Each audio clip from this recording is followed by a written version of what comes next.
बिस्मिल्लाहिर्रहमानिर्रहीम। रब्बी ज़िदनी इल्मा। Dear students, अस्सलाम वालेकुम वरहमतुल्लाहि वबरकातुह। Welcome again to simple and smart English with Mazhar. Dear students, जैसा कि आपको पता है कि पार्ट 2 में हमारी यहाँ पे जाके वीडियो ब्रेक हो गई थी।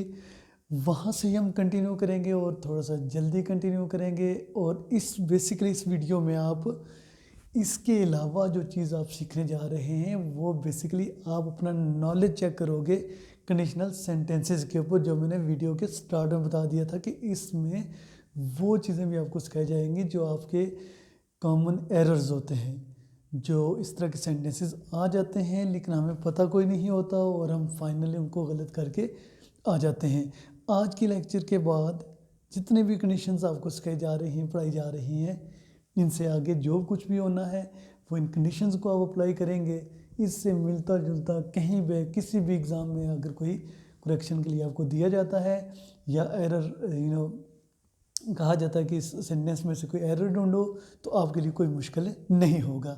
डियर स्टूडेंट्स, अभी देखते हैं कि मैं आपको बता रहा था ये जो कंडीशनल्स हैं, नॉर्मली आपने देखा होगा first conditional, second conditional, third conditional, ठीक है। ये चीज़ें बता के और बातों को इधर उधर करके आपका लेक्चर वाइंड अप कर दिया जाता है। लेकिन आज के इस लेक्चर में बड़ी डिटेल्स के साथ हमने पढ़ा है कि फर्स्ट पार्ट में, फिर पार्ट 2 में, और अभी हम पार्ट 3 की तरफ जंप कर रहे हैं। पार्ट 3 में बेसिकली ये हमारी एक मजबूरी कंपल्शन बन गई थी, जिसकी वजह से हमें पार्ट 3 की तरफ आना पड़ा, अदरवाइज़ पार्ट 2 में ही ये सारी चीज़ें कंप्लीट करनी थी।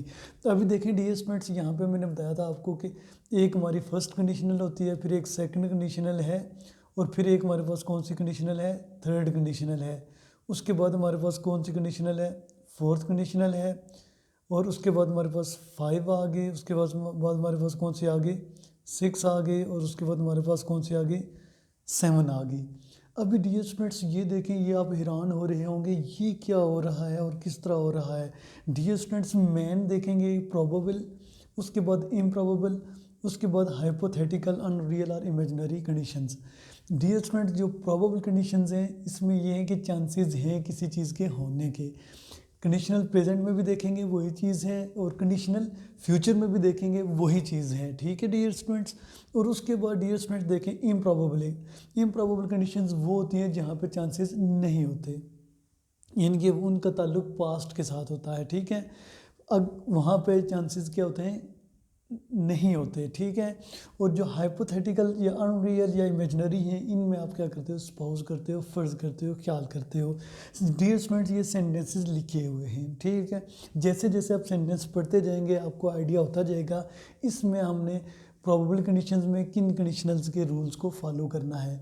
डियर स्टूडेंट्स, ये मैंने बताया आपको first conditional, second conditional, third conditional, fourth conditional, fifth one, और उसके बाद सिक्स्थ वन और सेवन्थ, राइट। ये मैंने टाइप्स बता दिए आपको। इन टाइप्स के अकॉर्डिंगली यहाँ पे सेंटेंसेस भी लिख दिए हैं। अब देखते हैं कि आपको अगर पहला पार्ट 1, पार्ट 2 समझ आ गया होगा तो ये आपके लिए मुश्किल नहीं होगा, ये आपके लिए टास्क है, आपने खुद करना है। डियर स्टूडेंट्स, अभी देखें ये कंडीशनल प्रेजेंट है।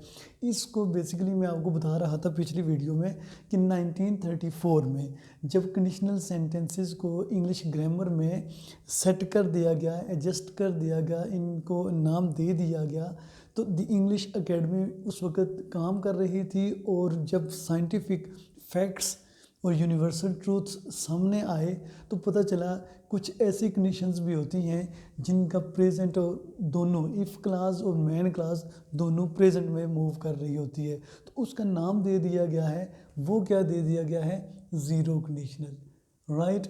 ज़ीरो कंडीशनल क्योंकि हमारी बाकी किसी और कैटेगरी के अंदर नहीं आ रही थी, तो फिर इसका वो नाम दे दिया गया जिसका नाम क्या है, ज़ीरो कंडीशनल, राइट। अब ज़ीरो कंडीशनल में क्या होगा, इफ़ क्लास भी प्रेजेंट में और मैन क्लास भी प्रेजेंट में। बाकी सब कुछ सिखा दिया है, रूल्स बता दिए हैं। अभी डियर स्टूडेंट्स, आप अपना नॉलेज चेक करेंगे और देखेंगे आया कि आपको आपके नॉलेज के मुताबिक या इन कंडीशनल से जो कुछ आपने सीखा है, क्या उसको आप अप्लाई करने के काबिल हैं या नहीं। अभी हम मूव करते हैं। डियर स्टूडेंट्स, अभी आपने देखना है अपना नॉलेज कि आया कि आपको इस टॉपिक के बारे में जो आज कंडीशनल सेंटेंसेस हम पढ़ रहे हैं और आप सोच रहे होंगे पार्ट 1 भी पढ़ा, पार्ट 2 भी, पार्ट 3 भी, उसका रिजल्ट भी तो कुछ आना चाहिए। अभी डियर स्टूडेंट्स यहाँ पे मैंने कुछ चीज़ें लिख दी हैं, ठीक है। आपने क्या करना होगा, एरर फाइंड आउट करना होगा। एरर कैसे फाइंड किया जाता है, ये बड़े बड़े एग्जाम्स में, बड़े बड़े कॉम्पिटिटिव एग्जाम्स में भी आते हैं चीज़ें, और इसके साथ साथ आपके सेकंड ईयर के पेपर में भी आता है। और इसके अलावा जो फर्स्ट ईयर के स्टूडेंट्स हैं उनको यहाँ पे कोई भी एक कंडीशन दे के फिल इन द ब्लैंक पूछी जा सकती है। और इसके अलावा बाकी लर्नर्स जो भी जिस मर्जी क्लास के हैं, तमाम लर्नर्स के लिए लेक्चर बहुत इंपॉर्टेंट है। अभी अपना नॉलेज चेक कर लें आप। If the organisations provide flexibility to women employees to work from home, it would make them more comfortable. अब देखिए ये पूरा एक सेंटेंस है। अब देखिए, if the organisations provide flexibility to women employees to work from home, ठीक है, फ्रॉम होम तक हमारी इफ़ क्लास है, ठीक है, ये याद रखिएगा, फ्रॉम होम तक हमारी इफ़ क्लास है। एक जगह लिखा है 1 और यहाँ पे लिखा है 2। आपने देखना है कि पहले हिस्से में तो गलती कोई नहीं है, अगर पहले में नहीं है तो दूसरे में देखना गलती तो नहीं है कोई। अभी देखिए तीसरा हिस्सा हमारा कौन सा है, it would make them more comfortable. अब इट वुड मेक, अब इट वुड मेक में देखना है आपने यहाँ पे कोई गलती है या नहीं है, राइट। उसके बाद देखें more comfortable, the more comfortable. अब आपको गलती नज़र आ रही है या नहीं आ रही, ये बड़ा बारीकी से देखने वाला काम है। अब देखें कि हमने पढ़ा था फर्स्ट कंडीशनल जो था हमारा, जिसमें प्रोबेबल, जिसमें क्या था, एक साइड पे कौन सी चीज़ थी हमारे पास, ज़ीरो कंडीशनल, एक में थी हमारे पास कंडीशनल फ्यूचर। कंडीशनल फ्यूचर जो होती है बेसिकली उसको हम फर्स्ट कंडीशन भी कहा जाता है। फर्स्ट कंडीशन में हमने क्या पढ़ा था कि अगर एक साइड पे प्रेजेंट इंडेफिनिट टेंस है, दूसरी साइड पे फ्यूचर इंडेफिनिट टेंस होगा। अब देखें ये हमारे पास कौन सा टेंस है, इफ़ कंडीशन में प्रेजेंट इंडेफिनिट है। तो आगे देखें यहाँ पे उन्होंने क्या लगा दिया है, वुड। क्या ये इसके साथ मैच कर रहा है, बिल्कुल मैच नहीं कर रहा। आपने यहाँ पे क्या करना होगा, विल लगाना होगा। तो हमें एरर किस पार्ट में से मिला है, पार्ट 3 में से हमें एरर मिल गया। आपका ये सेंटेंस क्या हो गया, ठीक हो गया। अगर इतना बड़ा सेंटेंस हम देखें तो हम पागल हो जाते हैं कि पता नहीं कौन सी चीज़ ठीक है कौन सी ठीक नहीं है। देखें ज़ाहिर आपको ये गलत नज़र नहीं आ रहा होगा, लेकिन अगर आपको रूल्स पता है, फर्स्ट कंडीशनल के रूल्स जो हमने पढ़ा था, प्रोबेबल कंडीशंस, जो एक ज़ीरो कंडीशन थी, एक फर्स्ट कंडीशन थी, जो फर्स्ट कंडीशनल था उसमें ये चीज़ अप्लाई होती है। अभी डियर स्टूडेंट्स मूव करते हैं हम दूसरे सेंटेंस की तरफ। अब दूसरा सेंटेंस हमारे पास क्या है, this room would looked much better if you put the furniture in that corner. अब देखिए दिस रूम वुड लुक्ड, अब देखिए पहली बात है कि यहाँ पे देखें क्या लगा हुआ है, वुड, आगे क्या लगा दिया उसने, लुक्ड। तो पहले तो गलती हमें यहाँ पे नज़र आ गई कि यहाँ पे लुक्ड नहीं होना चाहिए, ठीक है। अगर आप यहाँ पे लुक्ड लगाते हैं तो फिर वो काफ़ी सारे हमें चीज़ें इधर उधर करनी पड़ेंगी। दिस रूम वुड लुक्ड की जगह क्या हो जाएगा, would look much better if you put the furniture in that corner. कहते हैं अगर आप सोच रहे होंगे कि यहाँ पे दिस पहले आ गया, इफ़ क्लास बाद में आई, ये चीज़ ठीक है, ठीक है। इफ़ क्लास पहले लिखो या बाद में लिखो, ये दोनों तरीक़ों से क्या है, ठीक है। कि if you put the furniture, कहते हैं अगर आप फर्नीचर रखते हो उस कॉर्नर में तो हो सकता है कि ये जो रूम है आपका ये बेहतर लगे, राइट। तो अब क्या देखें, यहाँ पे हमने देखना है, ये दो तरीक़ों से ठीक कर सकते हो आप पुट की, क्योंकि सेकंड और थर्ड फॉर्म सेम है, ठीक है। अगर आपने फर्नीचर उस कॉर्नर में रखा तो ये रूम बेहतर लगेगा, ठीक है। अगर आपने फर्नीचर उस कॉर्नर में रखा होता तो रूम बेहतर लगता। लेकिन हमने यहाँ पे देखना ये है कि अगर इसको प्रेजेंट में करें तो कैसे करेंगे, if you put first form में अगर, तो यहाँ पे फिर क्या होना चाहिए, विल लुक होना चाहिए, ठीक है। अगर आप इसको वुड रखते हो तो यहाँ पे फिर पुट को आप क्या करते, सेकंड फॉर्म के तौर पर करते। लेकिन जो कॉन्टेक्चुअल सेंस बनता है इसका वो यही है कि अगर आप फर्नीचर को उस कॉर्नर में रखते हैं तो रखेंगे तो ये खूबसूरत लगेगा, ये बेहतर लगेगा, ठीक है। तो आप यहाँ पे भी क्या कर सकते हो, इसको काट के आप इसको क्या कर सकते हो, विल, ठीक है। क्योंकि यहाँ पे जो इफ़ कंडीशन है ये प्रेजेंट में है और यहाँ पे भी क्या होगा, फ्यूचर में हो जाएगी। तो ये पहली कंडीशन और पहला और दूसरा इसके साथ मैच कर रहे हैं। अभी डियर स्टूडेंट्स अभी हम इसको आप दोनों तरीकों से कर सकते हैं। अगर यहाँ पे पुट ही रखते हैं तो यहाँ पे फिर वुड आ जाएगा, ये लुक्ड का ed क्या हो जाएगा, ख़त्म हो जाएगा। तो हमें जो गलती मिली वो कहाँ पे मिली, पार्ट 1 में। पार्ट 1 में गलती मिली और पार्ट 2 में जो चीज़ हमें मिली वो ये मिली थी, लेकिन इसको हम क्या करते हैं, काट देते हैं, इनकी ed को काट देंगे आप, ठीक है, गलत हो जाएगा क्योंकि ये गलतियाँ इसी तरह की दी जाती हैं तो आपने करेक्ट करनी होती हैं। अगर इसमें फिर भी किसी किस्म का मसला हुआ तो काइंडली पूछिएगा, कमेंट्स बॉक्स में कमेंट्स लाजमी किया करें जब लेक्चर सुन रहे होते हैं। उसके बाद डियर स्टूडेंट्स अभी मूव करता हूँ मैं आपको next. If I will have enough time tomorrow I will come and see you, ठीक है जी। If I will have enough time tomorrow I will. अब देखिए डियर स्टूडेंट्स, अगर हम बात करें वही चीज़ कि इफ़ कंडीशन में तो फ्यूचर आ ही नहीं सकता, ये तो सीधा सीधा क्या हो गया, गलत हो गया, ठीक है। If I have enough time tomorrow, ठीक है, तो हम क्या करते हैं, if I have enough time tomorrow, हमें पार्ट 1 में गलती मिल गई। उसके बाद I will come and see you, बाकी सारा क्या है आपका ठीक है, क्योंकि इधर भी फ्यूचर और इधर भी फ्यूचर, इनके इफ़ क्लास में और मेन क्लास में फ्यूचर दोनों नहीं आ सकते। इफ़ क्लास में आएगा प्रेजेंट और इसमें क्या आएगा, फ्यूचर, राइट। अभी डियर स्टूडेंट्स अब देखते हैं next. Most people would have attended the union meeting if they received a longer notice of it। अब देखें डियर स्टूडेंट्स, यहाँ पे देखना most people would have attended. अब वुड हैव अटेंडेड जो है हमने पढ़ा हुआ है कि ये तो बिल्कुल यहाँ पे ठीक लग रहा है, वुड हैव अटेंडेड। अब देखते हैं इफ़ क्लास, इफ़ क्लास में देखते हैं if they received longer notice of it. अब डियर स्टूडेंट्स यहाँ पे देखें, इफ़ दे रिसीव्ड जब हम बात करते हैं तो हम गलती कर देते हैं। क्या गलती करते हैं, इफ़ दे रिसीव्ड, देखिए दे रिसीव्ड हो गया पास्ट इंडेफिनिट, ठीक है।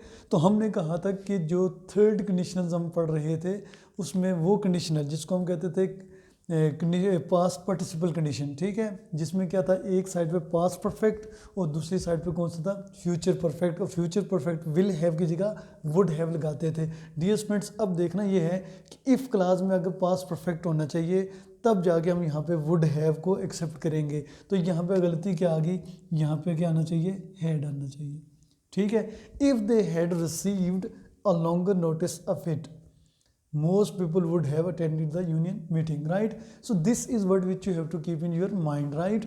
Dear students अभी हम मूव करते हैं नेक्स्ट।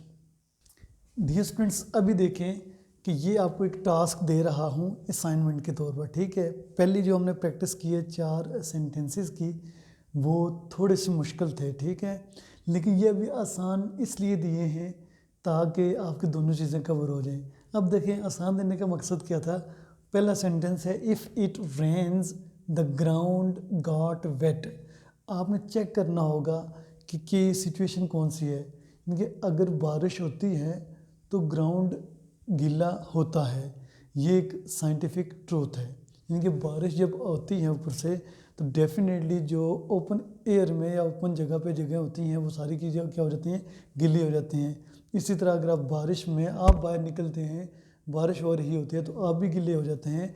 तो ये देख लेना कि आया कि ये साइंटिफिक ट्रूथ है या नहीं है, ठीक है। अगर वो है तो यहाँ पे वर्ब की फॉर्म देख लेना कहाँ पे गलती है।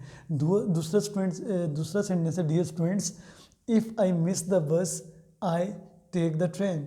अब देख लेना ये कौन सी कंडीशन है। अगर मैं क्या करूँगा, बस मिस करूँगा तो मैं क्या ले लूँगा, that is to be corrected by yourself. यहाँ पे कौन सा मतलब हेल्पिंग वर्ब आना चाहिए या नहीं आना चाहिए, ये आपने खुद डिसाइड करना है। If I won the lottery I buy a big house I would travel all over the world. If I fill in the blank rich, if he fill in the blank rich he would buy, ये buy है, right, he would buy an expensive car. उसके बाद if you had not lied to me, यहाँ पे लाइड से मिला दे झूठ बोलना, ठीक है, to me before I believed you, ठीक है। अब देख लेना कि यहाँ पे कौन सी कंडीशन लग रही है। If I came to know I would, sorry, if you I came to know I dash help you, right.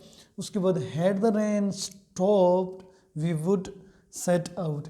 Dear students, ये था आज का आपका लेक्चर, ठीक है। होप सो कि आज के इस लेक्चर में आपको बहुत सारी चीज़ें समझ आ रही होंगी या समझ आई होंगी। लेकिन ये याद रखिएगा, दुनिया का कोई भी लेक्चर हो, किसी भी मौजू के ऊपर हो, जब तक आप उसको प्रैक्टिस नहीं करते, प्रैक्टिस में नहीं लाते, उस वक्त तक ये चीज़ आपको समझ नहीं आएगी। डियर स्टूडेंट्स, उम्मीद है कि आपको लेक्चर पसंद आया होगा। अगर इस लेक्चर में कोई भी चीज़ आपको पसंद आई है या पसंद नहीं आई, डेफिनेटली आप क्या करें, कमेंट्स बॉक्स में कमेंट्स करें। और ये लेक्चर एंड होने से पहले सब्सक्राइब अगर नहीं किया तो सब्सक्राइब कर लें। अगर सब्सक्राइब कर चुके हैं तो फिर क्या करें, लाइक करें और मैक्सिमम लोगों के साथ शेयर करें।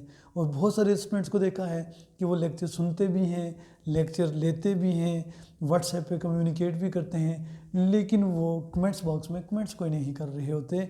और आप स्टूडेंट्स को ये जो आज का लेक्चर दिया गया है बहुत ही इम्पोर्टेंट लेक्चर है, और इस लेक्चर को समझने के लिए आपको ठीक ठाक प्रैक्टिस रिक्वायर्ड है।